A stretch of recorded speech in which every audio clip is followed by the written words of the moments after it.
ইয়াৰ পিছতে আমি স্মাৰকৰে আদৰণি জনাবৰ বাবে আদৰণি সমিতিৰ আমি অনুৰোধ জনাইছোঁ।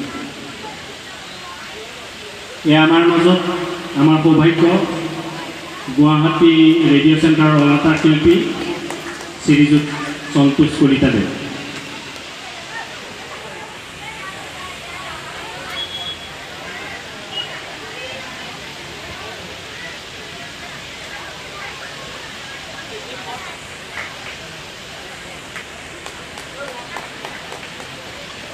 আমি যিকোনো খবৰৰ বাবে যোগাযোগ কৰক আমাৰ এই নম্বৰত 9181 307 2221।